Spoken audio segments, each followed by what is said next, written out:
like this. Okay. Hi.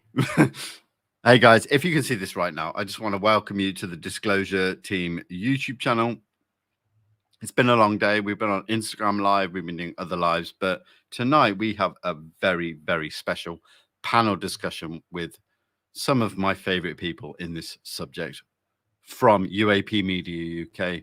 We have Dave Partridge from Shadows of Your Mind magazine. We have Mr. Dan Zetterstrom, aka The Signal. Guys, welcome cheering for Dave to the channel. Now, listen, we might be moving our microphone around a bit, but I just want to make sure that you guys can hear us. But thank you so much for joining us tonight. It means the world to me. So, it's a pleasure, Vinnie. Honest. I can actually say I am fanboying out a little bit right now because Me too. I've been following you, both of you guys' work for some time.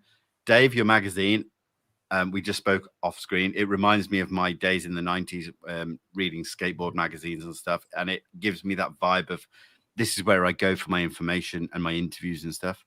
Dan, we have spoken before, but you are one of the purest souls in this subject. So yeah. Every time I even get an opportunity to speak to you, it is nothing but a pleasure. So thank you both for joining us tonight. And Josh is here visiting me. So we got a full UK panel going on. So thank you. Thank you. Thank you for having us. I will say as well that I messaged Andy just to make sure that he didn't have like a spare 10 minutes and he's looking after a baby.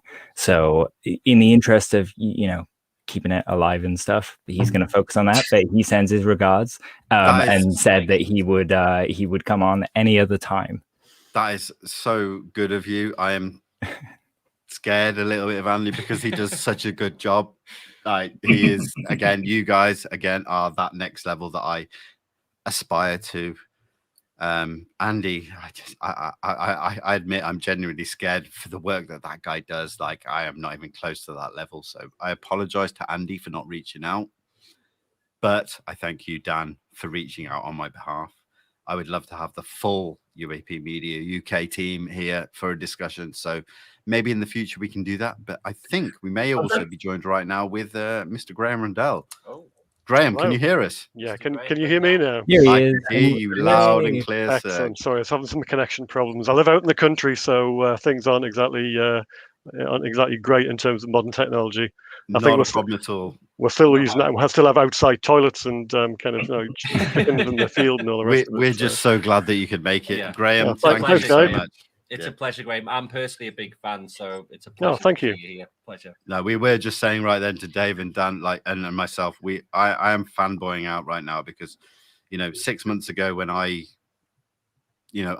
broke away from my personal research to put myself out on a platform and, put myself into this community. You were the guys that were on my radar, and now I'm getting the opportunity to speak to you guys and have personal contact with.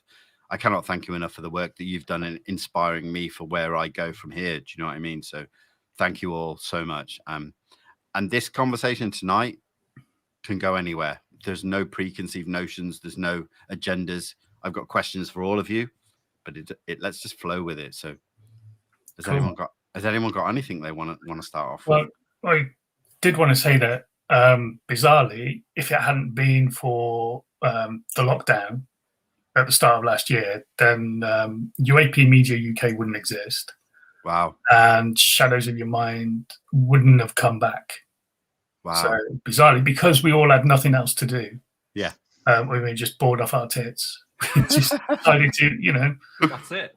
come back into it and see what happens.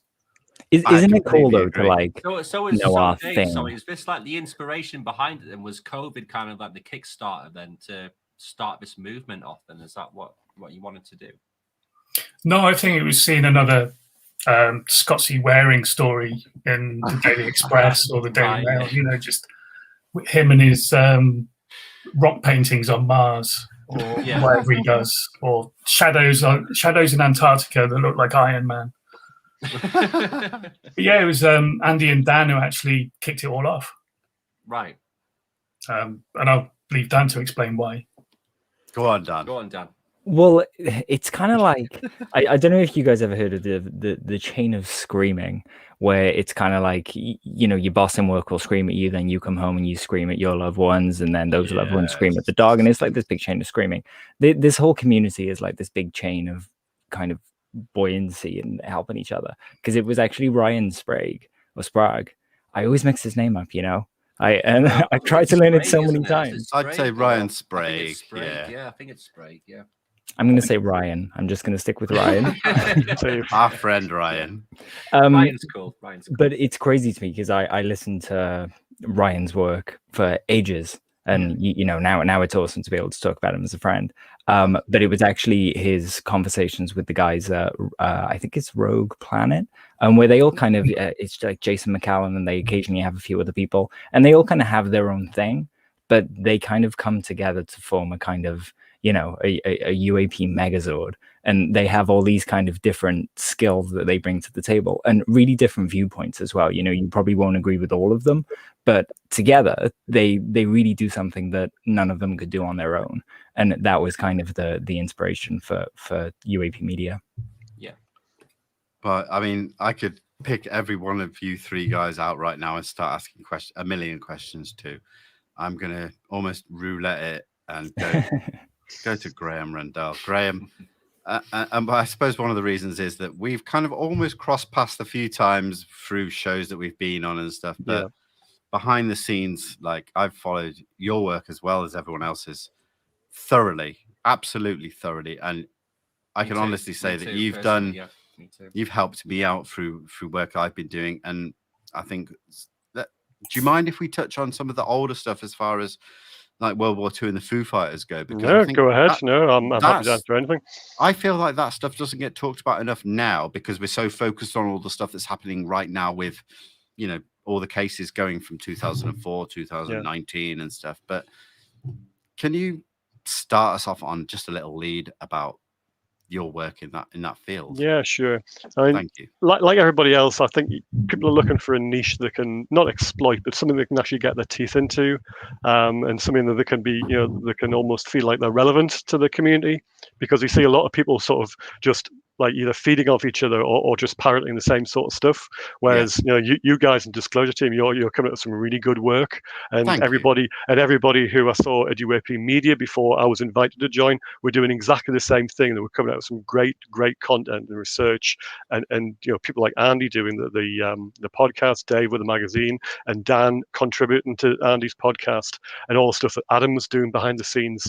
And I just thought, you know, it's difficult when you're on the outside sometimes to actually find not a way into this sort of thing, but just to become relevant. Otherwise, you're either consuming the information or you're just sort of just floating around the outside, not really doing anything, not really contributing in a positive way.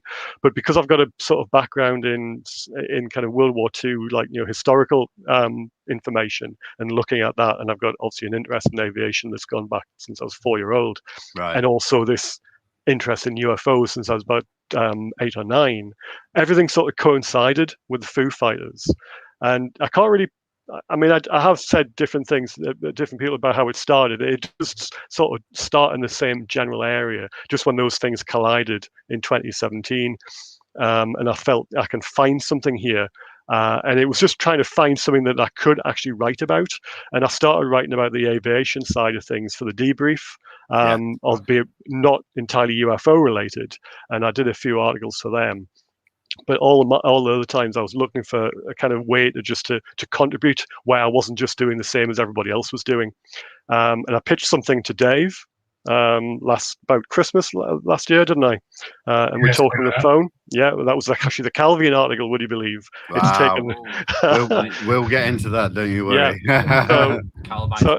Actually, and it got held up. Would you believe it got held over, didn't it? Oh yeah, I kept on the back burner for months. Yeah, so it could have Graeme, you know. It could have gone out for ages ago, but for whatever various reasons, it's been held over. So it's finally gone out. So I'm pleased about that. But obviously, that was something I managed to get my teeth into, and I could bring a little bit of knowledge, that I had for that. But the Foo Fighters really was just, as you say, is a neglected part of the UFO sort of the legend that's built up about what goes on. And actually, it was built on a myth as well, because the more I looked at it, the more I could tell that it was wrong. All this thing about it all starts in November 1944. Well, actually, it doesn't.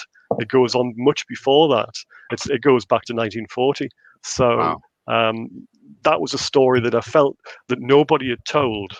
People have looked at it, and there have been books in the past which have touched upon it, but not in the kind of depth I would have liked to see. Because when you read a book sometimes and you think they're missing something, or this is not the book. If I was going to write this book, I think I might have included something more. And you always feel you sometimes feel that you're a bit, you're still lacking in something, and you come away from a book thinking, there's a opportunity missed here. That might sound arrogant. Exactly. Just those bits. Yeah. So rather than just write a book about encounters and about the bare facts, I've tried to weave a kind of a bit more knowledge into it to show why they can't be German missile systems or German jet aircraft and all the rest of it. And I've tried to bring the knowledge I've got of those particular things into this narrative that I've basically set up to say that it started a lot earlier and it was much more widespread than people think from the books that they've read and the magazine articles and the YouTube channels and all the rest of it.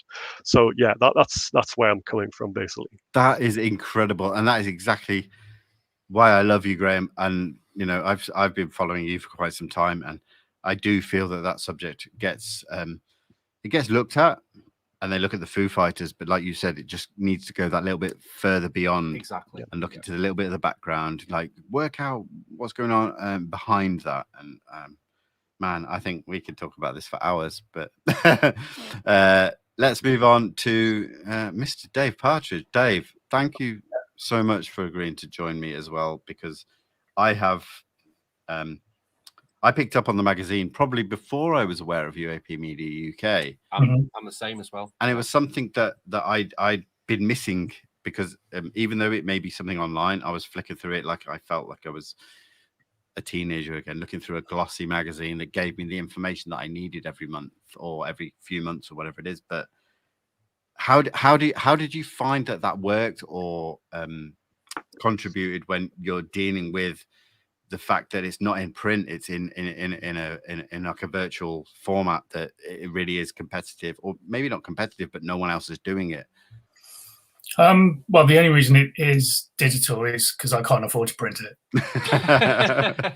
But it could be something huge. Makes a lot of sense when you say it. It's not a full-time thing. It's a part-time thing. I dedicate maybe a couple of hours, every other night to it. I find that so hard to believe, because it looks like something that is the research to death, and the biggest and best publication that probably I've ever seen through the 90s and stuff, when we're talking about music magazines, my background, skateboarding magazines and things like that. It is just absolutely incredible. And if you're telling me that that's a few hours work here and there, I'm shocked. It puts everyone else to shame, really. It does, you know what I mean? He's being coy. Like most creative projects, you know. his brain never stops thinking about it. Yeah. No, it is. He just sits down for a few hours a day. Yeah, it is a little bit more, but actually physically working on it is, it doesn't take up a lot of my time because I have a full-time job. I have other responsibilities as well. So I do it when I can fit it in. Yeah. Going back to the 90s, I used to subscribe to UFO magazine, which was from Quest International and was run by Graeme and Mark Birdsall.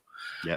That was the UFO magazine to buy in the 90s. Absolutely. It was incredible. And I had tickets to the conferences up in Leeds as well, but I was never able to go. And unfortunately, Graeme Birdsall died of a heart attack, and they ended up closing the mag because no one was willing to take it on. Sure. And these days, you've got Outer Limits magazine, Phenomena magazine, and UFO Truth magazine as well. And those were the only ones that I could see in the UK, but there was definitely a gap. Where they were more kind of reports and contributor led, there was no kind of interviews with people, such as Jeremy Corbell, Linda Moulton Hare, Richard Dolan. there was no one actually doing interviews like you would find in a skate mag or a music mag. I mean, I worked on Toll Guitar magazine for 6 years. Wow. You know, we were kind of like, as far as music mags go, we kind of sat ourselves next to Kerrang, because Toll Guitar was like a tablature, teach yourself guitar magazine. I just want to say that back when I was a teenager, I definitely bought that magazine, so I probably learned tabs from Dave. I did music GCSE at school because all my friends read that magazine and said, for your extra like curricular thing that it doesn't really matter, you need to come and do music with us. And they all had that magazine. Like, that guy. That was great. I mean, I worked on it during the golden years, when, you know, rock music and new metal and, you know, the new wave of kind of the younger British metal bands were coming through, like Bought It For My Valentine, Bring Me The Horizon, and, you know, all those kind of bands, The Darkness, when they first started out. I remember that so well. Yeah, they have disappeared now. 2003, something like that. A long time something ago. like that, yeah. That was like kind of, you know, we were like the rebel teenager, compared to all the other guitar magazines, and that's what I wanted Shadows of Your Mind to be compared to, you know, all the other UFO magazines. So like, Phenomena magazine, which is read by millions worldwide, and I see them as kind of like the Melody Maker or the Rolling Stone, right? That kind of alternative. Yeah, I mean, they'll cover, you know, subjects that I won't cover because I can't, because I don't have that knowledge base. I mean, Steve Mehra, who is the publisher of Phenomena magazine, he has got such a background in this community that, you know, he's just started a new series from Richard Dolan, 32 episodes on I know. God, Network on YouTube. I saw that interview with the guy, and he's just like so blasé about something like 32 episodes of an hour long or whatever it is. It's like, hang on a minute, like that is absolutely crazy. Like, you know, and I think Dolan even came to the UK to record a lot of that stuff, and it's like, wait a minute, like we're blowing our minds here about how you produce something like that. Like, that is really going to be, well, I hope it's going to be something, you know. I think they're like 15 minutes each episode, because he came over for Awakening Expo back in 2019, and I was in a hotel bar with him till like 3 a.m. Him and Tracy. That was incredible. That is a story, man. I mean, I was thinking about, like, a lot of people have been giving Dolan a bit of grief recently, and I think he did a conference recently with Lou Elizondo where it was a kind of the thing with the observation deck, and that kind of that ruffled a few feathers, and unfortunately I wasn't able to join it, and so I didn't see it. But I think that really bothered some people. It automatically put a negative perspective on Richard Dolan, and I think that was unwarranted. It was, but in the time when he's done some incredible stuff in the past, Richard Dolan, and he still continues to do some great stuff too. Yeah, he does. But in this current climate, you know, you can't get to UFO conferences, so they've had to move online. Exactly. Contacts in the Desert had major problems when they tried to do theirs. We saw that. That was days of problems with technical issues and stuff. I mean, hundreds of dollars worth of lost revenue or whatever it turned out to be. I mean, it was a disaster. But it was. But hopefully next year we can go back to actually everyone meeting up in one room and sitting in chairs and, you know, actually watching someone speak on stage with a PowerPoint. Do you see that happening in the UK next year? You'd like to hope so. I mean, Awakening was supposed to happen this year, and so was the Outer Limits magazine conference as well up in Hull. They were going to have the Kinsella twins, and I think Peter Robbins was going to come over, and Jennifer Stein, who produced the Travis Walton documentary. Yeah. Oh, okay. So that would have been a really good conference to go to as well. But I think next year, we'll see kind of like a return to normal where we can all meet up and have a drink in between speakers. So I hope so much. I mean, it's been nice. Me and Josh met today. We've been communicating for months on end, but to be able to actually meet guys like yourselves, to Dan, meet in person Graeme, and just talk and to interact with other researchers is you know, in terms of the UK, it's so important. We need to get together and just, you know, and just share ideas and collaborate. I think it's really important for us to do that. So I hope it does happen going forward. I still think we should all go camping in the Cotswolds somewhere.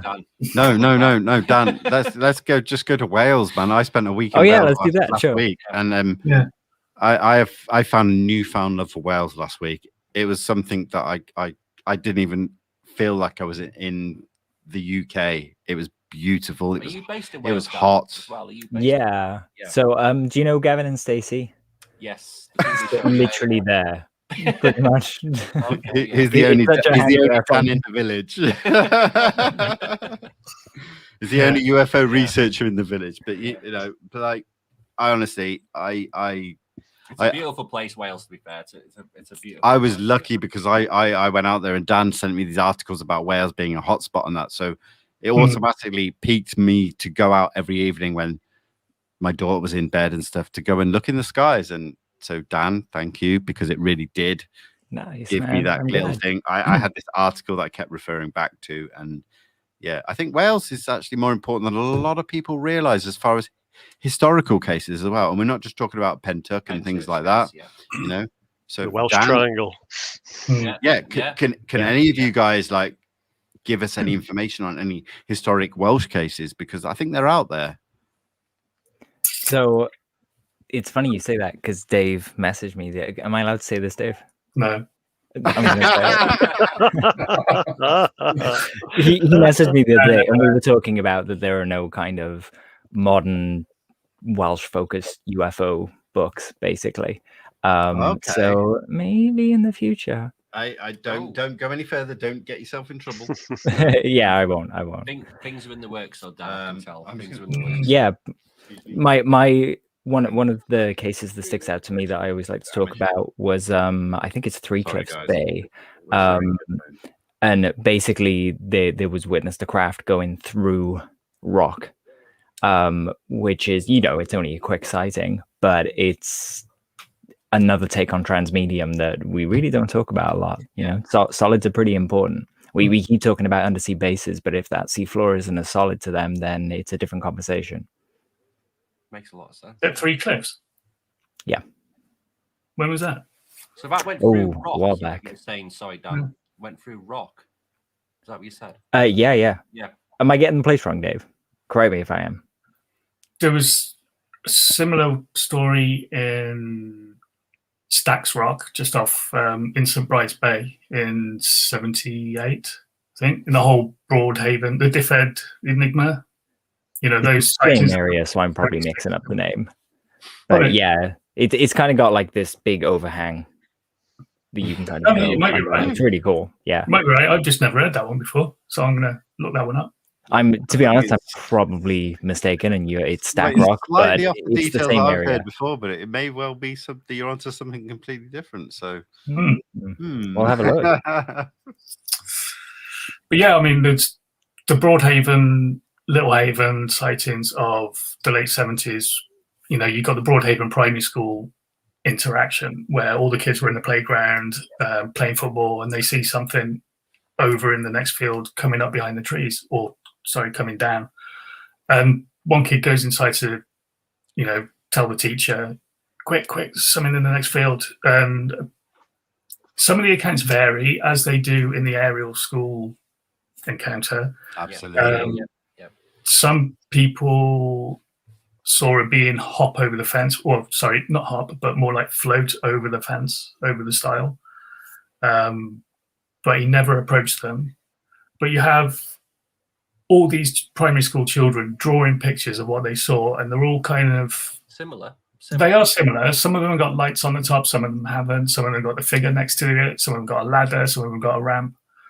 I mean, debunkers will say that it's a chrome tanker that went to the local sewage plant. But these kids are like children of farmers and miners who have no interest in hoaxing, you know, like flying saucer reports. You're in like Pembrokeshire in the 1970s. It's, you know, flying saucers are the last thing on your mind. Yeah. And you got the cases of Ripperston Farm, you know, where you got bilocation of a whole herd of cattle, apparently. the farmer locks them up for the night. He's going back to the house. Hears the phone ringing. He answers the phone, and his neighbour a mile down the road say, "Oh, your cows were eating my cabbages. Can you come and get them?" It's like, and that from the time he took to lock them up and then got back to his house, his cows have been transported. There's just a whole bizarre... There's the Welsh Roswell as well in January 1974, which happened up on Berwyn Mountain, which is in northeast, northeast Wales. I think that geography is right. So it was the nurse who saw something land, or she was called out, wasn't she, to go, or she was driving out with her daughter or something, and there's a few other people saw something land up on a hill or in a cleft in a hill. But it's been attributed to an earthquake and a meteor together. And those came at the same time. You're right. Yeah, the same time. An earthquake and a meteor together. Yeah, I mean, apparently so. Exactly the same time. Yeah. Also, a Smurf was born at that very moment. Smurf. It was Smurfette, wasn't it? Yeah. So they have their own Roswell anyway from 1974. Yeah, and then you've got obviously the Swansea Night of the Triangles in the early 80s as well. Yeah. Was it the early 80s or the late 80s? Late 80s, I think. I can't remember. John. I think it was the 80s, that one. Yeah. It was early or late. But... But John Davis, he knows more about that because he was he's spoken to a few people who were in and around that area at the time, and it's just one of these things where you don't expect a country like Wales to be a hotspot for UFO sightings in comparison to what goes on in the States and Brazil and Russia and Italy and France. Wales is it's kind of like forgotten about. Yeah, it is, and that's the thing. But that's like I was just saying, I was away last week, and Dan sent me the article, and I was like, Wales is a hotspot. Like there are cases we have that really stand out. So on Google Maps, you can on the internet, you can get the data set and bring it into Google Maps and look at all the electromagnetic and gravitic anomalies kind of around the planet.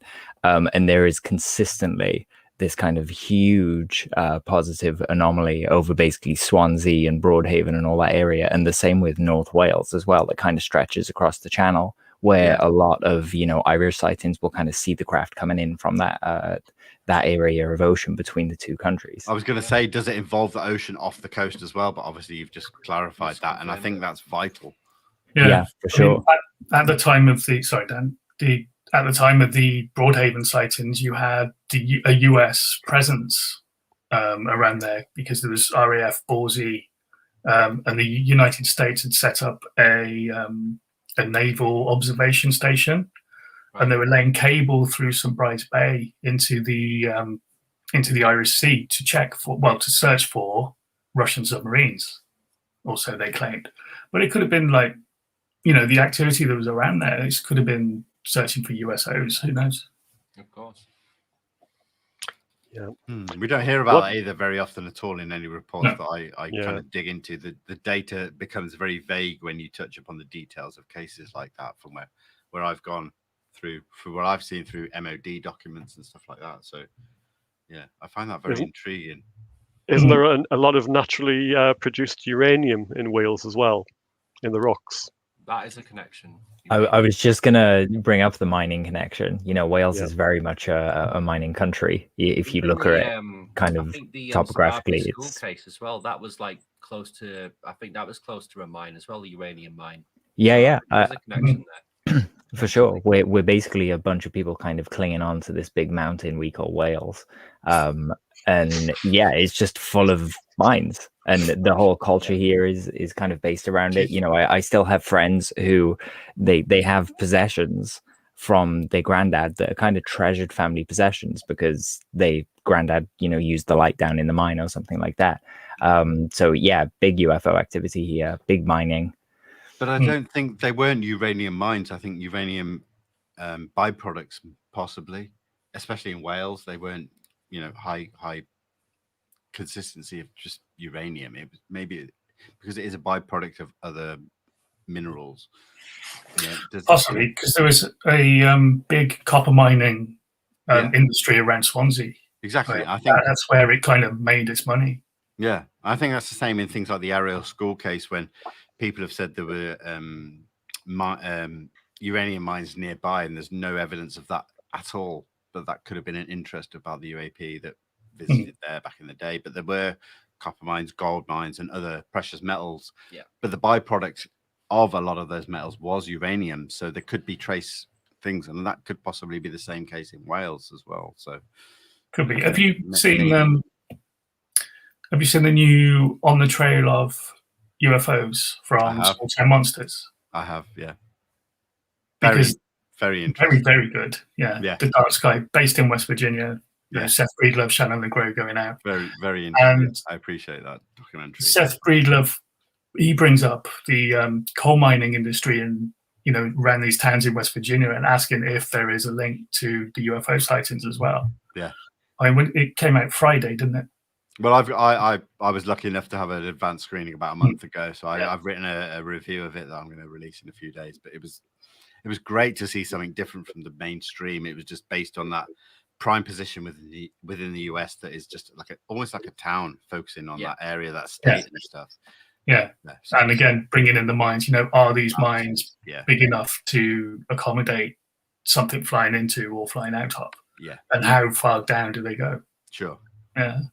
So and I think that was a great break away from everything that we've been seeing for the last year or two from the mainstream and through everyone else, trying to put this UAP subject on a grandiose scale rather than focusing on small areas here and there. Like, this was a breath of fresh air in a way. Of course. You know, it was needed almost. Yeah. So, I mean, that's what they're good at, Small Town Monsters. I mean, the Mothman films that they've done, you know, Mothman Legacy, Mothman's a great one. The Mothman's a great one, just great. I mean, they just go out and they get stories. They collect stories from the witnesses.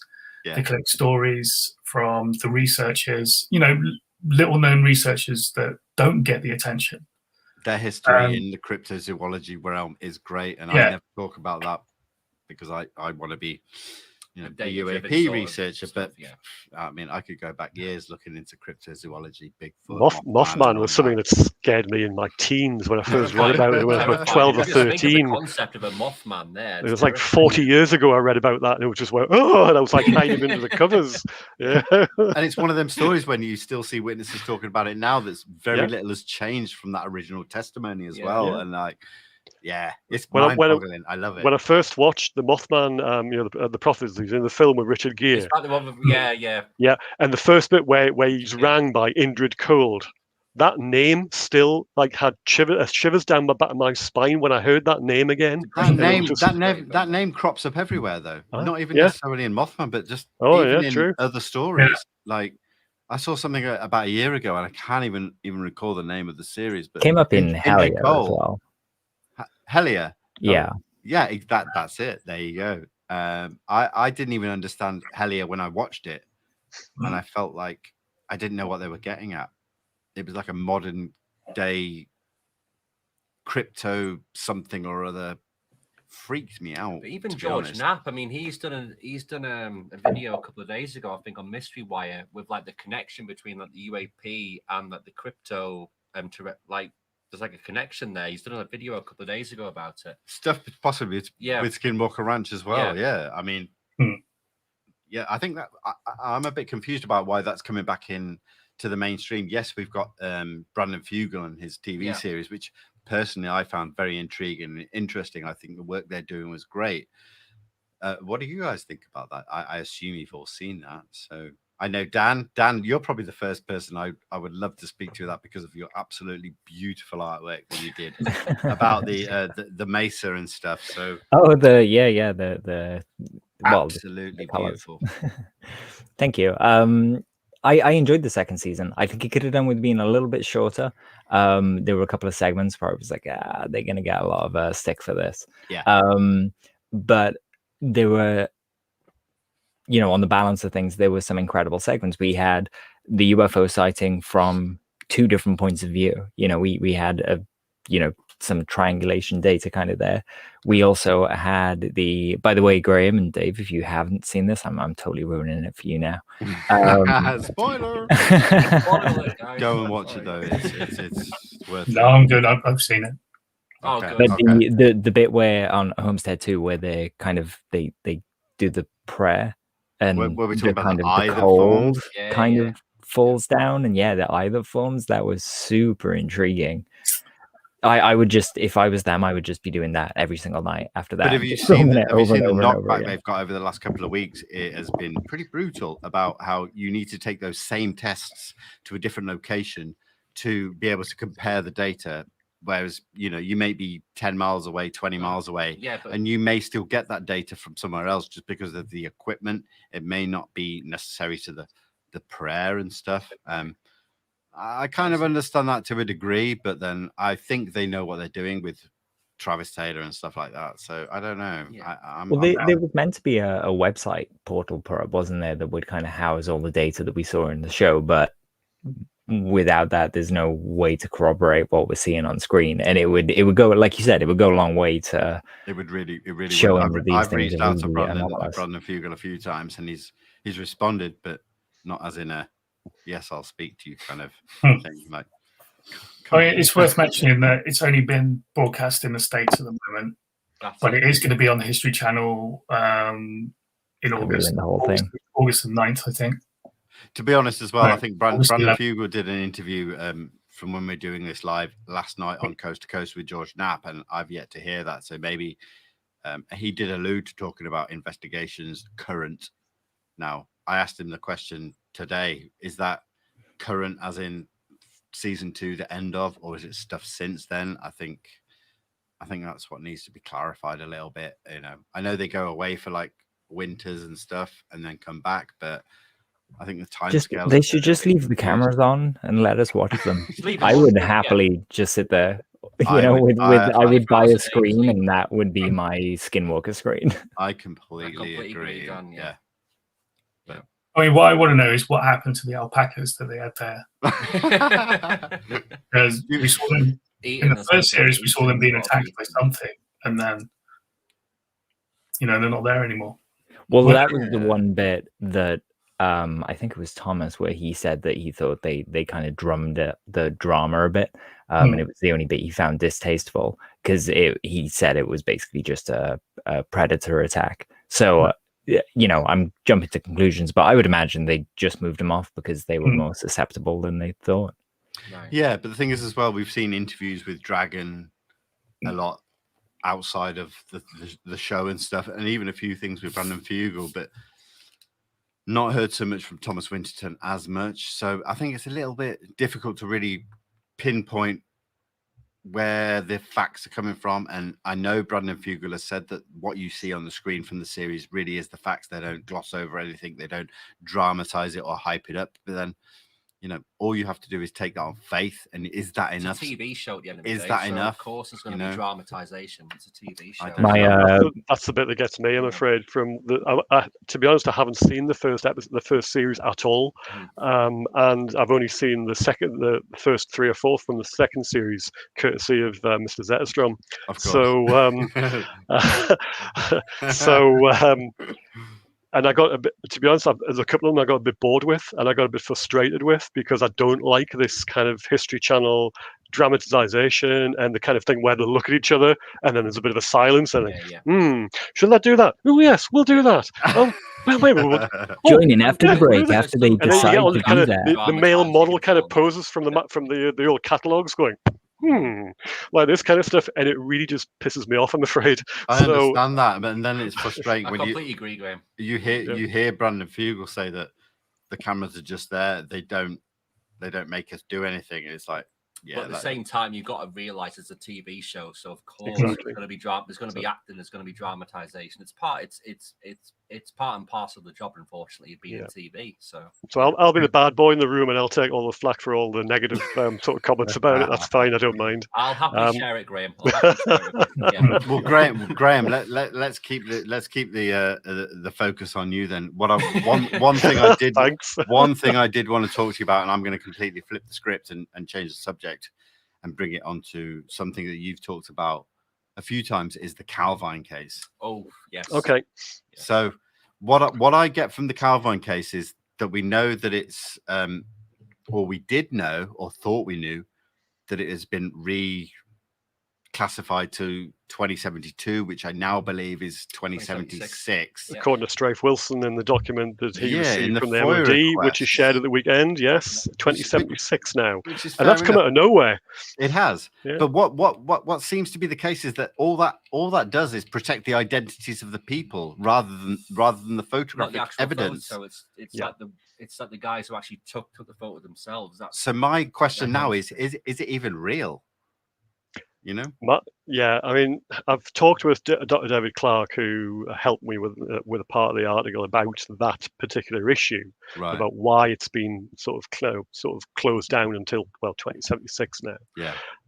Now he seems to believe it's simply just in terms of GDPR, the data protection, and making sure that their identity and their names, addresses aren't released to the public. So make sure they're dead. Well, yeah, in essence, yes, because after that time, then they're going to be. But there could be a dead already, and I say as much in the Shadows article that they may have passed away, and there have been attempts to try and contact them. Strafe Wilson himself has been one of the people who has tried to reach out via the local media where he lives to try and get them to come forward, and of course, you can think of various reasons why they may not want to come forward. The five of us here could come up with, I'm sure, some very, very plausible explanations to why two people on a hillside might not want to come forward. Easily. But that's all just hearsay, conjecture. Call it what you will. This true story may never be known. There's a whole lot of other stuff floating around it in terms of disagreements between the MOD and the Americans over what this might have been. So there's a whole lot, which I didn't really go into in the article because it's all it's a bit sort of up in the air to coin a phrase. But there is a lot going on with it, but there's also sort of disagreements about the photographs because apparently it's only the negatives that were really investigated. The photographs have been lost. So, of course, the negatives, the MOD say they pass it back to the record. The record say they've never received them again. But why did the record just pass everything to them in the first place? Because they asked them for a comment, and the MOD all said, "Oh, can you send us the information?" "Oh, yeah, here you go," and just pass it straight over to them. But what about the statement that it was a poster on the wall when Nick Pope was there? Well, there's another phrase, and yeah, there's some interesting faces developing around the panel here. We don't know about that. Yeah. So the legend that Mr. Pope has said is that he had this huge enlargement on his wall of the photograph. Now, you could presumably you can take a picture. It's a long time since I've done this kind of photography, but you can take a picture from a negative and enlarge it. So it could be that way, but it could also have been just done from a photograph. So, and apparently photographs and negatives did go there, but one way or another, it disappeared. If of course it was ever on the wall in the first place. So, I mean, I spoke to Nick with Max Moskowitz about a week ago, and he said that. Or he broke it down as we had that on the wall. We didn't really realize, and we just got told to take it down. And it just sounds a little bit blasé. That's not the story. He's told a different story because he said his manager, that he came in one day and his manager and put it in his drawer and folded it up and put it in the drawer. Yeah. So there's various kind of stories around but they're essentially the same thing, but not quite. So it comes down to, well, actually, what is the true story? I mean, I get the point where I probably don't doubt that he's seen it somehow, because I think he might well have. But that's again, we're not there. I understand. I'm not here to batter. No, I'm not either. But I've seen some documents in the past week that people have sent to me that it makes you really question that statement that he made about it was just a poster on the wall and we got told to take it down. It's not as simple as that, and it makes me wonder. That's probably as far as I'm going to go with that statement. So Dan, jump in. He's kind of the the identity the media and he has built for himself is the UK's real life Fox Mulder. Yeah, and that poster on Mulder's wall it's iconic. You see it, you know exactly what show it's from, and most people who probably never watched the show would kind of know where it was from as well.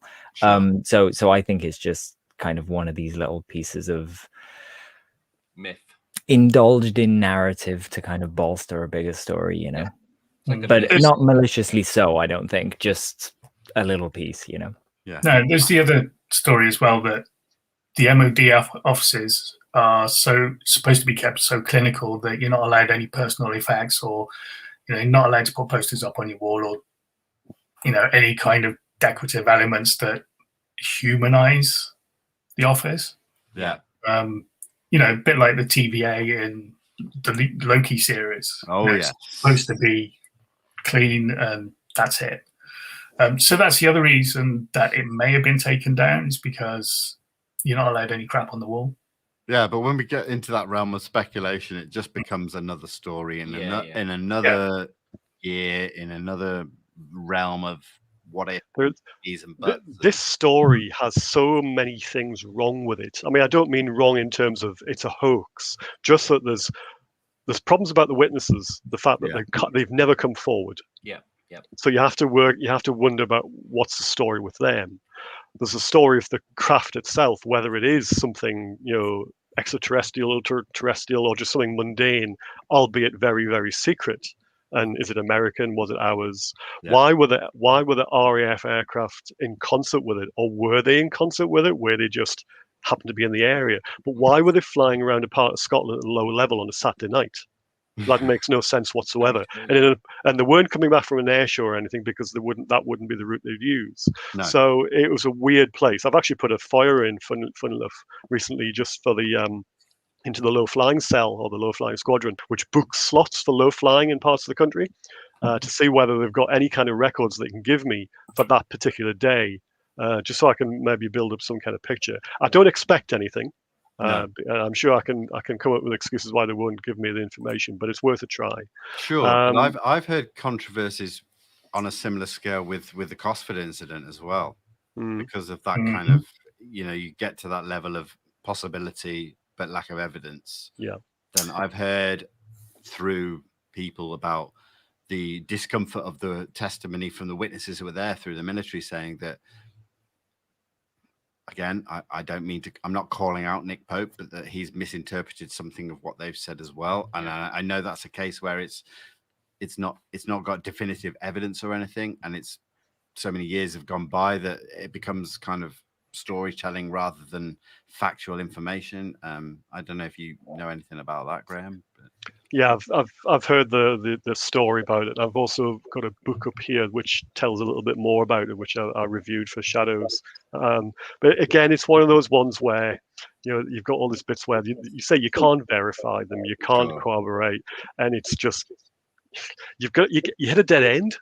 You do, really, don't you? You hit a brick wall. You get to a point where you can't go any further.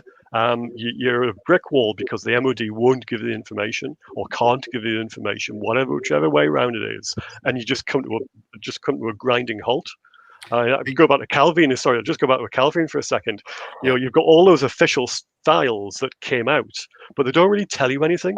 You've got that one little hint about the talk to Jarek and the talk to 4 Squadron about the actual image to see what kind of aircraft it was. But as I was talking on Unidentified Celebrity Review on Friday night, it was a kind of, well, how did the MOD not know which aircraft they were? Why were they doing this investigation to try and find out which Harriers are involved? Should they not know themselves and just hide it? Why are they making this kind of this fiction about trying to find out who they are? Which squadron they were from. That dysfunction doesn't make sense, because they know exactly where they should be and where they are and why they're there. So, and I tried to work out whether they were US Marine Corps Harriers, because there's 2 other air arms fly the Harrier, and it was the US Marine Corps or the Spanish Navy. And as far as I'm aware, and I mean, I've got records that go back to 1919 of which are like in aircraft enthusiast magazines, which are basically your spotters, for want of a better phrase. But they're really talented people in terms of writing down information and knowing stuff about bases. And I know some of these people anyway from my days, in researching and photographing aircraft back then. So I had no idea that. So we're talking about Harrier jump sets that weren't British. We had Spanish. But that's a possibility. I mean, you've got to chase down all these possibilities. Just because the Harriers, everybody assumes that they were RF. Well, that's not necessarily the case, because. Funny enough, at the time, there was a US Marine Corps outfit off an assault carrier in off West Africa about that kind of time. So I'm not saying they were involved, but these are the possibilities. that you've got to chase down and you've got to rule out. You know, it's like it's the Sherlock Holmes thing, isn't it? You've got to rule everything out until what's left is the option kind of thing. So I think that's what I've seen from both the Calvine and the Cosford cases, that people get to that level where it becomes a little bit blurred. So they go with the data to that level, but then when they hit that brick wall, they then jump into. They'll try to jump into something else. They jump into just something. Well, I'm going to believe that next doesn't make step. any sense to the case itself. You know, it goes to belief rather than evidence or factual data and something, and that's what becomes the issue, because then people then spread information based on something that is beyond the evidence and the brick wall that we all kind of seem to hit when we do that research. And I mean, I find that frustrating because. Yeah, I see that every day, unfortunately. It's part and parcel of the job. It is, yeah. It's part and parcel of the job, unfortunately. I've stopped responding to it because it's not my job to kind of correct people anymore. It's kind of like, do your research. Yeah, sorry. I think with the Cosford case, people should go and look at David Clarke's website, drdavidclarke.co.uk, because he's done a very good breakdown of the Cosford incident. I keep getting told about Dr. David Clarke. He's in the same city as me. I think it's about time I really reached out to him. You should go coffee with him. My lecturer at Sheffield University, or used to be, or Sheffield he's still like. Yeah, I he's don't know. interested in the folklore side of things, and that's why he likes the UFO kind of angle, because it's all to him. It's all stories, and it's actually modern folklore. Wasn't he the guy that got contacted about the Rendlesham case to do with the SAS hoax and that, though? I think so. He was the guy that got contacted by the SAS to say this was the hoax on it was the SAS that just pulled a prank on the British military to do with shining lights. I don't think he put any credence behind the witness, though. No, but that's the thing. He did get contacted. It had no backup to what was said, but I think he put it out there initially. I think there was a little bit of controversy there, and it maybe just slightly muddied waters, and it kind of got left behind. But when I've looked into that, that theory that was a possibility, it always led back to him. And so knowing that he's down the road and I could possibly just message him, and I've had people go, David Clarke's down the road from you, why don't you speak to him? I'm like, I need to just look a little bit deeper into the possibility of what he thinks about this case with Rendlesham, with the SAS, because I think he actually put it out to some of the mainstream media things. And that makes I think he was. Makes me think he just believed it straight away. I'm not sure he did, because if people don't know, kind of like what we're talking about, the SAS were supposedly tasked with trying to infiltrate Bentwaters or Woodbridge in August 1980. Just to test the American defenses, see if they're aware, see if they're, on their toes, which they were, and they caught the SAS quite quickly. Yeah. So the SAS weren't too happy about this, and the story is that they kind of concocted this plan to go back in December, Christmas, while it's quiet. There's few personnel on the base. Everyone's getting, enjoying the festive season. They were supposed to go in there with like flares and torches and all this kind of stuff, just to, as you say, prank the Americans. But whether that actually happened, who knows? We've only got this one guy who's come forward and said it. To me, but And I'm not calling out David Clarke either, but that's kind of what the impression I get from looking at media articles, obviously, and it goes back a few years. I mean, the next step really would be to reach out to him, and everyone. I'm literally getting pestered every day to do it, so I guess I should do before forming conclusions. So, David Clarke, if you're watching this, I'm not calling you out, my friend. We did have him on that UFO podcast, and he was actually a really, really great guest, because while he does talk about that and the pranking, he's kind of, his angle was that something anomalous happened, and that a lot of crap has been piled on top of it over the years. Sounds like which kind of like what Graeme was said. It's modern kind of storytelling folklore, isn't it? And we all have opinions on Rendlesham, but there is so much. Even the binary stuff got added years later. Of course, yeah. And it's a really compelling, cool case, but you know, it me- would be great if we had a time machine so we could just go Yeah. back and solve it once and for all, you know. We got the police officer that came forward as well and said he Yeah. parked his patrol car at the bottom of one of the runways, and that accounted for the blue and red flashing lights that they were seeing through the tree. Okay. I mean, I spoke to Gary Hasseltine. I spoke to Gary Hasseltine a few weeks ago, and I didn't grill him on it too much. I think I got the impression that he wanted to wait until his new documentary comes out in whenever it Didn't he is. say he's got some pictures or some video footage coming He out seems, about it, or yeah, and I like Gary. He's a great guy. Whether his story is something I can get on board with or not, I still think he's a nice bloke. But I got the impression that I shouldn't ask questions until 12 months down the line when his documentary finally comes out and he's got some new evidence to back up some of these crazy conspiracies. And I mean, I think we're all on the same page on that. Like, that's a big statement or a big ask to really back up something that has almost been proven to be nonsense.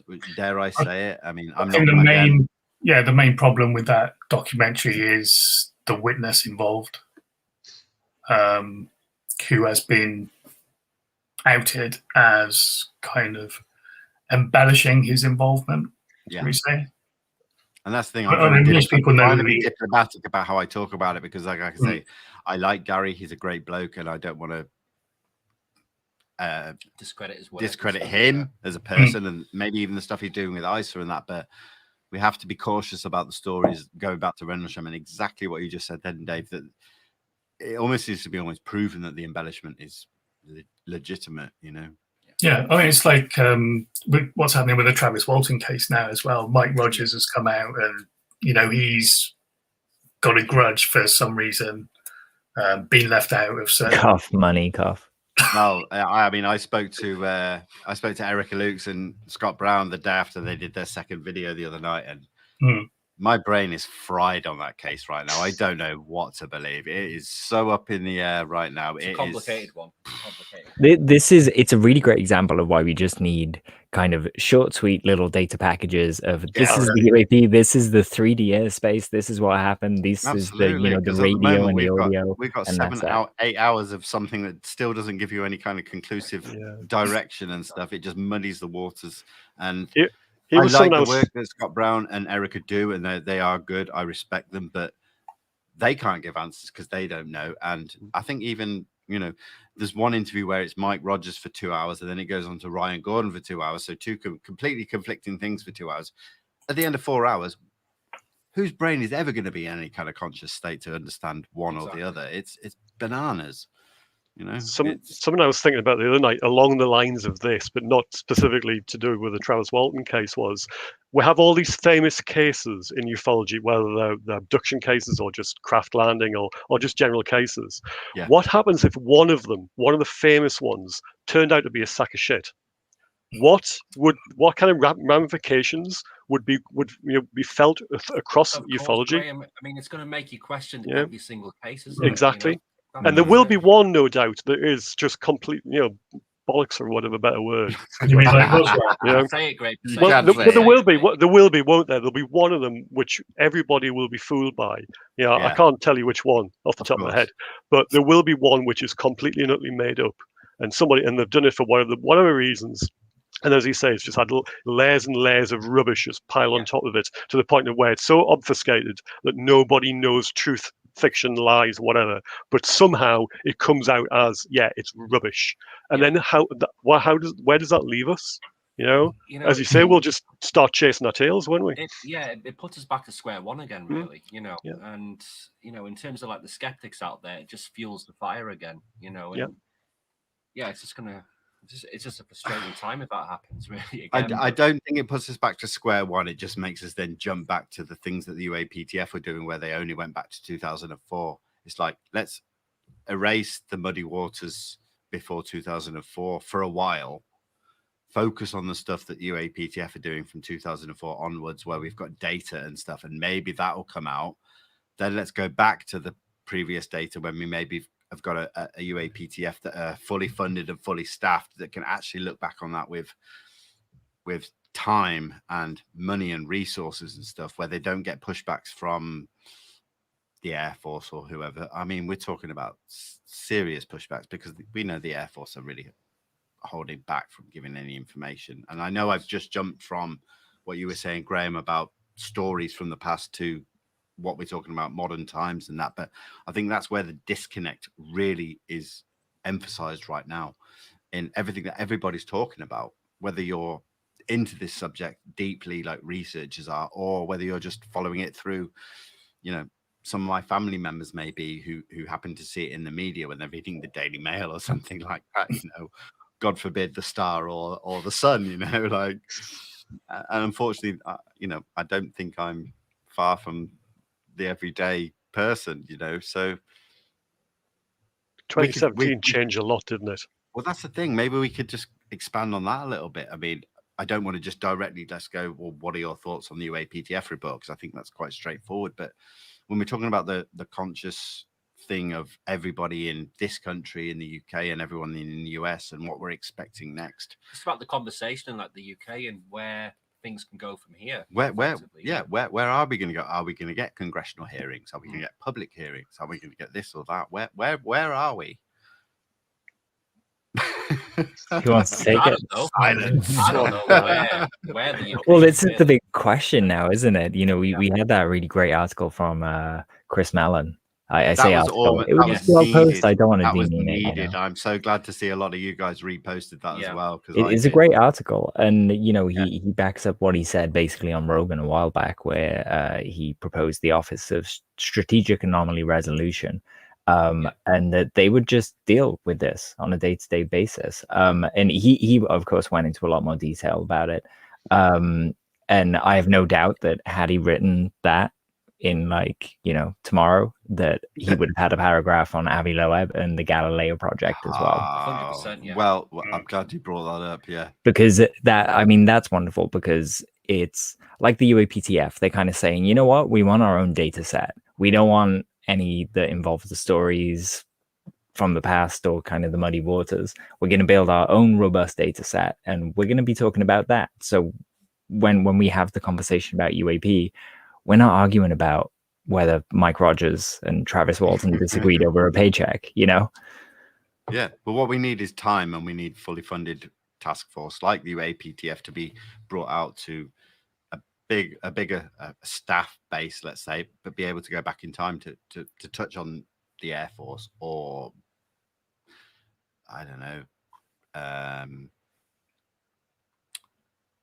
I've just hit a blank. Department of Energy and Department of Homeland Security and things that really aren't, not just the Navy is where I'm kind of coming from. You know, I think the 180 days was a joke in a way. But what I've heard was a couple of people basically. It's nowhere near enough time to get the information we need, really. No, and they changed the staff members halfway through as well. So. Yeah, exactly. So it's 90 days each. Yeah. You get the feeling it was almost set up to fail, wasn't it? It was, yeah. Right, yeah. So, I mean, we've heard about possibly being a 90-day report after the report. I mean, but then again, we are. So they said they were going to give Congress an update, and I can't remember how long the update was, but I started a countdown because I like my countdowns. I love your countdowns. And we are. It'll happen in the next 59 days. Oh, okay. I'm looking forward to this. Yeah. But do we sit back and wait 59 days, or do we keep digging? That's the question. It's a congressional update, so I'm not even sure we'll get anything. You know, it's just one of those things that we kind of have to stand outside in the cold and go, okay, we kind of have faith that you're doing it, but please don't lie to us. Yeah. And we're not even asking them to go back and look at like civilian sightings or anything. But when it comes to people, like the Air Force needs to be put on the spot a little bit more. Are they willing to do that? It doesn't seem like it. I mean, what have they got over the IG and people like that who really have the power to dig into that background? Like, why do they not seem to be doing anything about it? That's what baffles me. You know, we've got these new young guns in politics and that in the US who talk about that they want to bring this out to the public and that they have the power to do a little bit more than what it seems that they've done in the past few years. And there's a disconnect there that I can't seem to grasp. So I don't know if you guys have any thoughts on that at all. Do you think maybe the US Air Force is a little bit embarrassed for starting it all off? Absolutely, and of course, Yeah. and I then think that's a part of it, Dave. and then they will have to then come out and explain why they've lied for 70 years or 70 whatever years, it is. yeah. But like, That's it. isn't it better now than 5 years, 10 years? Because it just keeps building up and What- up and up. It's What gonna would you get worse prefer, and worse, Vinnie? you know, Would Go you on, Dan. prefer like for them to come out and go, you know what, we're embarrassed and we don't know anything? Yes. Or would you Yes, prefer I'm for gonna- them I'm to gonna go, say yes we to know that. everything, we've got all the answers and we can keep you safe? I prefer the Which first would you answer, prefer? the First one. answer you mentioned, First one. First one, yeah, definitely. definitely. Well, that's what I think anyway. I think they genuinely don't know what they're looking at. I think they've got information, Of but course. my opinion is that that's all they have. But that information doesn't actually translate to knowledge about what's going on. Absolutely. Yep. So that's always been pretty Great much my question, though, sort of. Dan. And I'm not. I don't mind. I mean, I didn't answer that naively either, because Yeah. I've thought about that for so long, because it does Take it come down to that, because we hear about that national defense and national security question all the time, and people, I have to answer it 100 times a day through my Instagram DMs and stuff like that. I've looked into it and thought about it on a philosophical level, on a plain military level, on the way the DoD have been doing their thing for generations, So, I'd rather take the risk and just get it out there. Take it another level and take it up to the rip off president. Band-Aids, Exactly. Rip off the band-aids. We'll deal with it. We'll deal with it in time. Yeah. We'll learn to live. Go up to the presidential level, and all the presidents in the past who have gone into office and said, "I'm going to find out about this." Clinton did that. Even Jimmy Carter did this. Now imagine Kevin Randall. I mean, love him or hate him, actually has a reasonably good theory about what happens, and he says that they'll get into office, and the first thing they'll do is say, "I want to know everything about the subject." Yeah. And the staff and the senior advisors will come along and go, "Yes, Mr. President, we'll go away and we'll find that for you." And then they come back a little bit later and they say, "Well, what's the situation? Have you found anything yet?"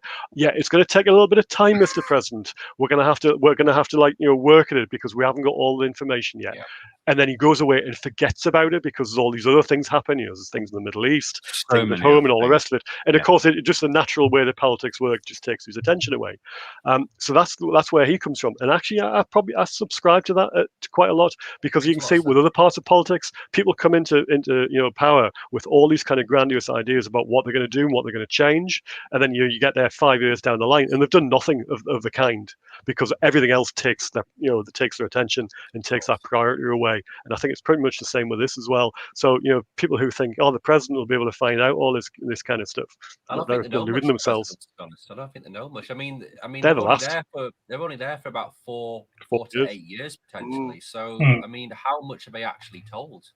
That's right. And 2 of those years are all dealt with midterm elections and the next elections. They've only got pretty much 2 years, the first and the third years, when they can actually do anything, I think. So True. yeah, it's really difficult.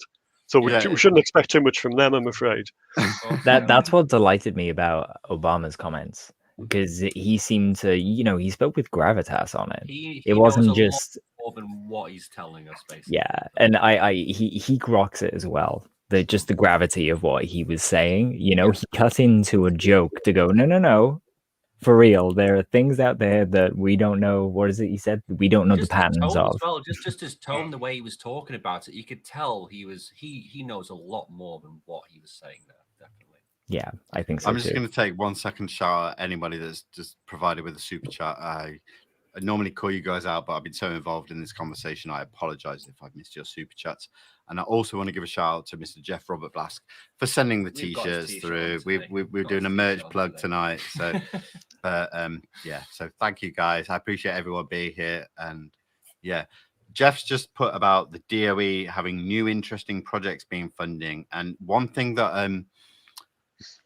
I kind of tried to follow. I spoke to Luis Jimenez. I was on the Unidentified Celebrity Review probably a month or two back, and I apologize for getting the name of the gentleman that was on at the time who worked for the Department of Energy, and I questioned him about the oversight and things like that, and it became very clear that when you compare the DOE to the DoD, the oversight comparisons are ridiculous.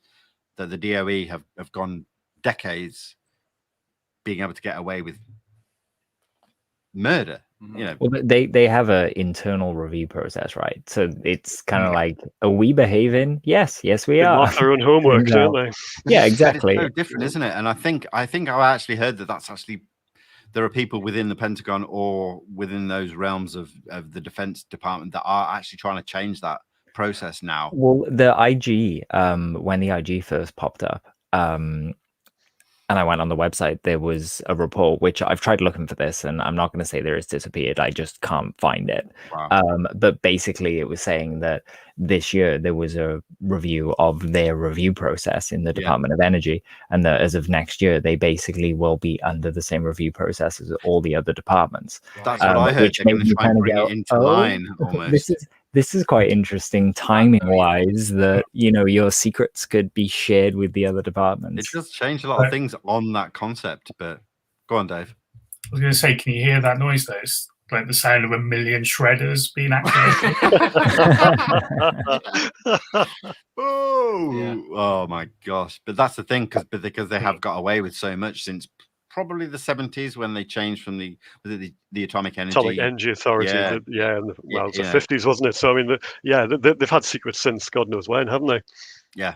But then it's, I don't normally work on pure speculation, but then, when I've done my research over the years, and it always is that it is that one department, the DOE or whatever, that's the one place where my speculation lies. That's like the elusive place. It is, yeah. That's where I hit the brick walls, and I'm like, I'm fed up of it, to be honest.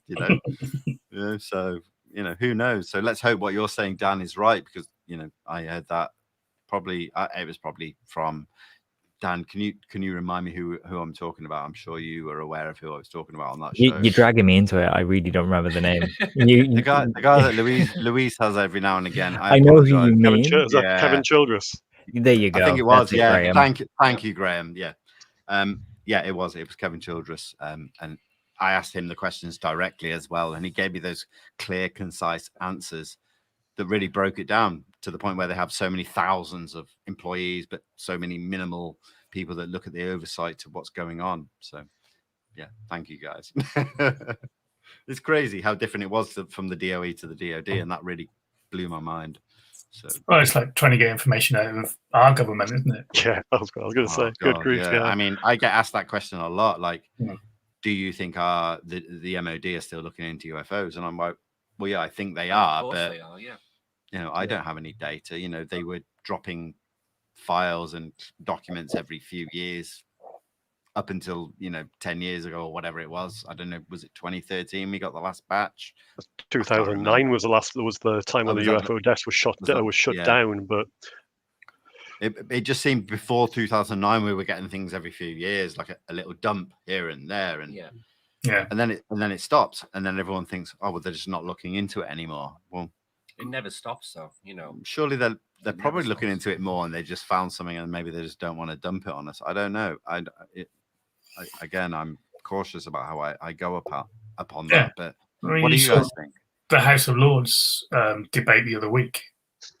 You had all these questions coming in about the UAP topic, and then you had the boilerplate answer for the first couple, and then Baroness Corsi was like, I refer to my previous answer. I refer to my previous answer. I refer to it seemed like panic mode. Just stop. It was just that one answer, wasn't it? It was just a question. It seemed like digging, like just keep digging. Yeah.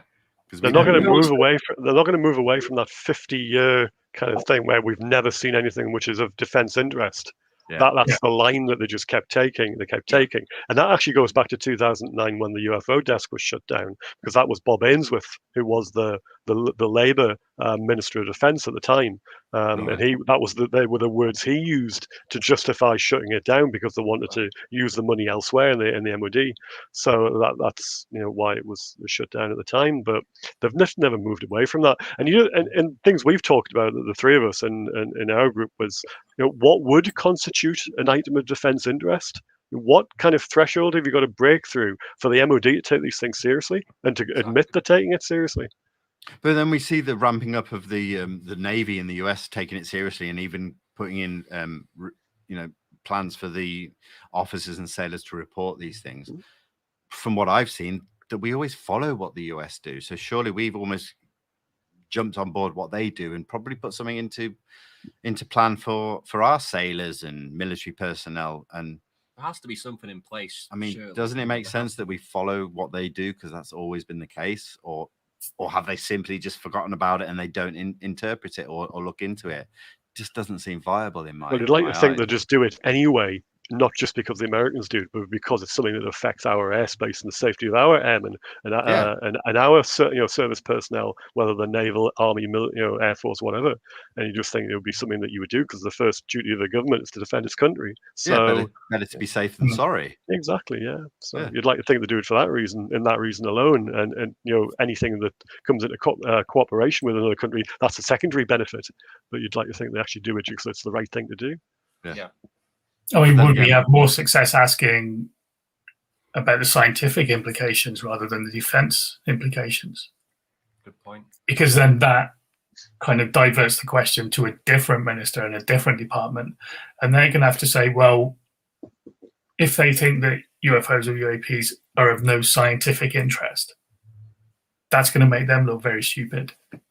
Because clearly they are. There's potential there for clean energy, and all sorts of other different things that, could help benefit our planet at this very moment, because, we've got wildfires everywhere, Greece, Sardinia, Canada, the US, we got some scientists today have said we're facing heat waves of 40 degrees plus in the next decade or so.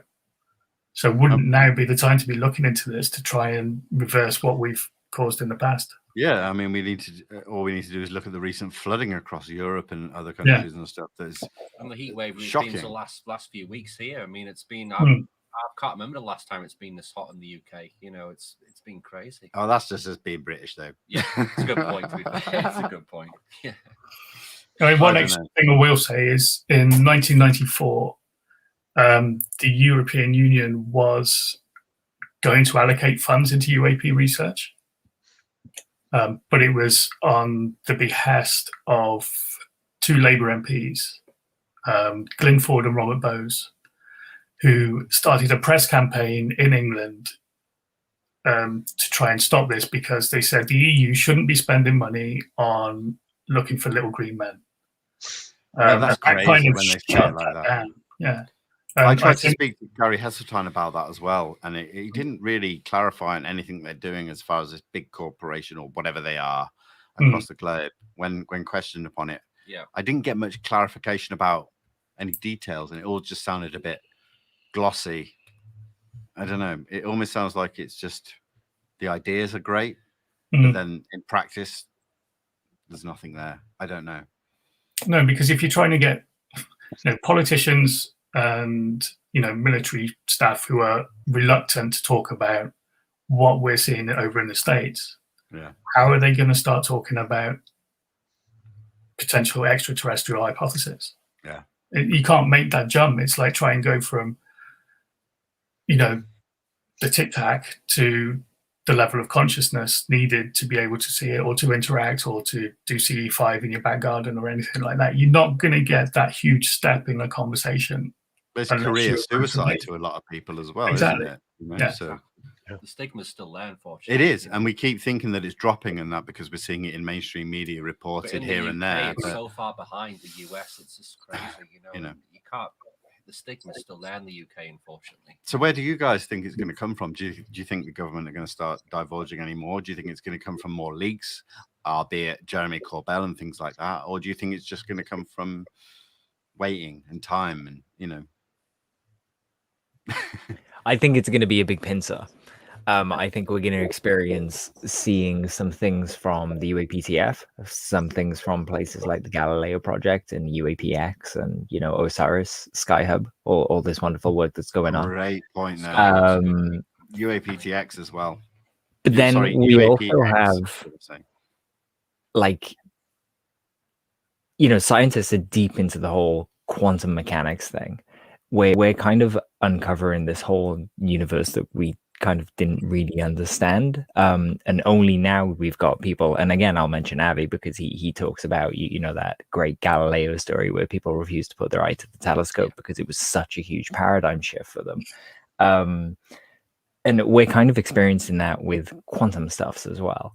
Absolutely. That's going to affect, not just the soil, the way we understand the soil beneath our feet, but also our bodies and the way our bodies work and everything like that. And I just think that all of these things are just going to crash together into this just huge, insert awakening here, or something like that. I don't want to use a word like that, but there's going to be. I know what you're alluding to. What's a good way of putting it? There will be a huge emergent property. There you go. I'll say that. That makes sense. I like that. It's kind of being positive, but not overly positive or too forward thinking without being aware of the possibilities. So I agree with that, and I hope you're right. Yeah. What about you, Graeme? What do you think? What do you think is going to happen? Give us 6 months to a year, maybe 2 years time. I can't give you timescales. I don't bet. Okay. But I'll tell you what, just though. Give us an overview of. Yeah, I was just going to say the kind of the releases we've had via Jeremy Corbell. I mean, they've been great. Don't get me wrong in terms of like us debating at length over what they represent and what what they are, etc. But in terms of the wider public, no traction whatsoever, really, to be honest, because they don't necessarily understand what they're looking at. And it's not something that's made people start running for the hills or talking about it all over social media and on the news. So whilst they're great for the likes of us, who are really deeply, invested in this topic, not so much for elsewhere. You're going to have your proverbial, saucer landing on the White House lawn before you start getting that level of traction through the wider population. But in terms of things which will move the needle, the things that Dan said, the things in the scientific field, and of course in the military field with the UAP task force or whatever it morphs into, hopefully it does get some kind of traction within the US Air Force and other. It gets information collected from other platforms. So the things that Chris Mellon were talking about, all these different, word salad arrangements and all these weird and wonderful collections of letters that mean nothing to the average man in the street, but are really incredible kind of, vital. Sort of data collection and vital, national security, but also geographical, climate change, all these other kind of topics that they're all really, really kind of vital to be to get information from. But the filters are usually set too high so that all this stuff doesn't actually come out. I think that's where the information will come, but it'll come piecemeal. It won't come in one big dollop where everybody goes, oh yeah, that's the answer. It'll be something that has to be pieced together. And it's still that enough. It won't be enough to get the public on board, I'm afraid, as far as I'm thinking, because it's too much of a leap for people. It's too much of trying to join the dots, join all the dots together to put the jigsaw together. They can't wrap their head around all this. It's bad enough for the rest of us to do that, for us here and your audience to put all these pieces together to try and come up with a coherent narrative. Put your minds put yourself in the minds of somebody who has no idea about what we're looking at, and expect them to understand it all. So. Yeah, I might actually cut that last statement out that you just gave there, Graeme, because that really resonated me. That might be one of my next posts across Instagram, just to put it out to a lot of people that really need to hear that kind of thing, because it's giving an answer but not giving a definitive. This is where we're going, or this is what we expect. That really, really resonated with me. So, man, I need you on quick dial every day to answer most of the questions I get across Instagram, because that was amazing. So thank you so much. It's Dan you need. He's our subject matter expert for this kind of in-depth thinking. Listen, I see all you guys at UAP Media UK as pioneers. It influenced me from when I started doing what I'm doing in my work, my research, my social media posts, and I'm very lucky to have spoken to Dave today personally on a phone call. Graeme, Dan, we've had interactions in the past. Dan, I cannot thank you enough for the conversation we had a month or so ago on my Instagram live for an hour or two. That was really great fun.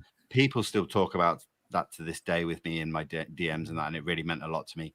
Graeme, you've always been a supporter of mine, whether it's just been through watching and listening to things and telling me that you appreciate some of the things that I've done that keeps pushing me to do what I'm doing, because I've not formed any conclusions in anything that I look at. I do the work, put in the research, do what I can, and it pushes me to keep going.